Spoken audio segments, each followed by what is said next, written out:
दर्शक बंधुरा अस्सलामु आलैकुम। अनेक दिन पर আমরা ফিরে এলাম অরুণিমা চ্যানেলের অরিত্র অ্যাকশনস প্রোডাকশনে। আজকে আমরা আলোচনা করব ইউরো 2024 নিয়ে। ইউরো কাপ ইউরোপিয়ান সব টিমদেরকে নিয়েই গঠিত হয়। তো অ্যাকচুয়ালি এবার আমরা সব গ্রেটেস্ট রিভালরি দেখতে যাচ্ছি, কারণ এই মাসে কিন্তু অনেক ইভেন্ট ঘটে যাচ্ছে, যেমন কোপা আমেরিকা জুনে, তাছাড়া আমাদের এবার ইউরো হচ্ছে ফুটবল আসরে। ইউরো কাপ বেসিক্যালি শুরু হয়েছে 1960 সাল থেকে এবং প্রথম উইনার হচ্ছে সোভিয়েত ইউনিয়ন। ইউগোস্লাভিয়াকে 2-1 হারিয়ে তারা উইনার হয়েছিল। তাছাড়া লাস্ট ইউরো জিতেছে ইতালি ইংল্যান্ডকে হারিয়ে। তো ইউরো অ্যাকচুয়ালি 4 বছর পর পর হয়। তাছাড়া এবারে ইউরোতে আমরা অনেক দলকে দেখতে যাচ্ছি যে যাদের অনেক ভালো প্লেয়ার রয়েছে। শুরু করতে চাই অ্যালবেনিয়া থেকে। অ্যালবেনিয়া অ্যাকচুয়ালি একটি আনকমন দল ওয়ার্ল্ড কাপ অথবা ইউরোতে দেখার জন্য, এবং অ্যালবেনিয়ার অনেক এক্সপিরিয়েন্স রয়েছে। তারা অনেকবার ওয়ার্ল্ড কাপও খেলেছে, তারা অনেকবার ইউরোও খেলেছে। তো ওই হিসেবে আমরা এখানে কোনো দলকে ছোট করে দেখব না, কারণ এখানে যে কোনো সময় যে কোনো কিছু হয়ে যেতে পারে, কারণ ইউরো অনেক ইন্টারেস্টিং একটি টুর্নামেন্ট। রোমানিয়া এক সময় একটি ভালো টিম বলা যেত, তারা ওয়ার্ল্ড কাপে অনেক ভালো পজিশনে খেলতো। যেমন হ্যাজি, সে একটি ভালো প্লেয়ার ছিল, রোমানিয়ার লেজেন্ড বলা যায়, কিন্তু এখন তেমন কোনো ভালো প্লেয়ার নেই রোমানিয়ার হয়ে। তাছাড়া রোমানিয়াকেও আমরা ছোটো দল বলবো না, তারাও কিন্তু অনেক ভালো ফাইট করতে পারে ইউরোতে। দেন গ্রিস কিন্তু এবার অংশগ্রহণ করতে পারেনি, তারা কিন্তু 2বার ইউরো জিতেছে, তাও তারা কিন্তু এবার অংশগ্রহণ করতে পারেনি। দেন ডেনমার্ক এবং সুইজারল্যান্ড, এই দুইটা দল অনেকবার ওয়ার্ল্ড কাপ এবং ইউরো খেলেছে এবং তাদের অভিজ্ঞতা অনেক প্রচুর। তো আমিও বলবো, আমার কাছে মনে হয় ডেনমার্ক কিন্তু রাউন্ড অফ 16-এ অংশগ্রহণ করতে পারবে, কারণ ওদের অনেক চান্স রয়েছে অংশগ্রহণ করার, তারা অনেক ভালো খেলে। দেন বেলজিয়াম অ্যাকচুয়ালি অনেকে ছোটো দল বলে, কিন্তু অ্যাকচুয়ালি এটা অনেক ভালো একটি দল। তারা অনেকবার ওয়ার্ল্ড কাপ ফাইনাল অথবা সেমিফাইনাল অথবা কোয়ার্টার ফাইনালে উঠেছে।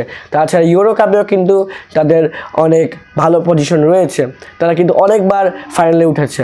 তাছাড়া এখানে উল্লেখযোগ্য একটা প্লেয়ার হলো কেভিন ডি ব্রুইন, ম্যানচেস্টার সিটির legend. Then Romelu Lukaku, another legend Premier লিগের। কিন্তু এবার আমরা থিবোত কর্টোয়াকে দেখতে পাচ্ছি না, সে কিন্তু রিটায়ারমেন্টে চলে গেছে। তার মতো একটি গোলকিপার আমরা পেলাম না এবার ইউরো কাপে। দেন জার্মানি নিয়ে কিছু বলার নেই, তারা 3বার জিতেছে ইউরো। তাছাড়া তারা 4বার ওয়ার্ল্ড কাপ চ্যাম্পিয়ন।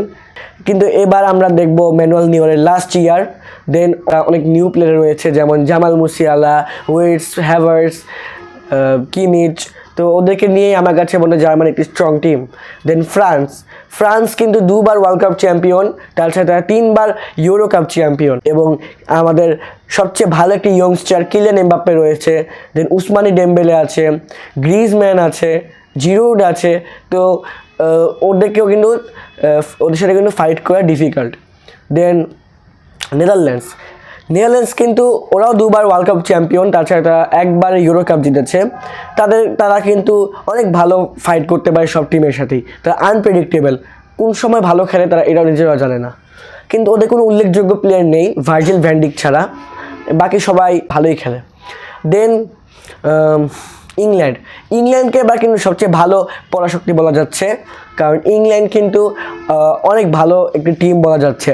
সব প্লেয়ারদেরই এবার ভালো ফর্ম রয়েছে, যেমন Marcus Rashford, Phil Foden, Jack Grealish, then Harry Kane, Harry Maguire, John Stones, Jude Bellingham, যে রিসেন্টলি ইউসিএল চ্যাম্পিয়ন। তো এদেরকে নিয়েই অ্যাকচুয়ালি ইউরো কাপটি হচ্ছে। তাছাড়া আরও অনেক দল রয়েছে। পর্তুগাল, রোনালদোর লাস্ট ইউরো, তো আশা করি এবার পর্তুগাল রোনালদোর সাহায্যে ইউরো জিততে পারবে, কারণ এবার আমি সাপোর্ট করছি ইংল্যান্ড এবং পর্তুগাল। আপনারা কি সাপোর্ট করছেন তা কমেন্ট সেকশনে নিশ্চয়ই জানিয়ে দেবেন। আমার প্রেডিকশন হচ্ছে England, France, Germany, Italy and Portugal, এরা রাউন্ড অফ 16-এ উঠতে পারবে।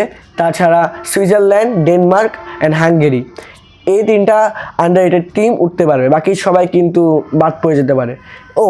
আরেকটি টিম ক্রোয়েশিয়া কিন্তু না বললেই নয়, তারা অনেকবার ওয়ার্ল্ড কাপ ফাইনালে উঠেছে, সেমিফাইনালেও গিয়েছে এবং 2বার ইউরো কাপ চ্যাম্পিয়ন। তাদেরকেও কিন্তু আমরা ছোটো করে দেখব না। লুকা মডরিচ রয়েছে, যার লাস্ট ইউরো এবার। দেন জস্কো গিভারডিওল, সেও একটি ভালো ডিফেন্ডার, এবার সিজনে ভালো ডিফেন্ডিং করেছে। তো তারাও কিন্তু এবার রাউন্ড অফ 16 উঠতে পারবে আমার কাছে মনে হয়। তো বন্ধুরা, আজ এই বলেই শেষ করছি।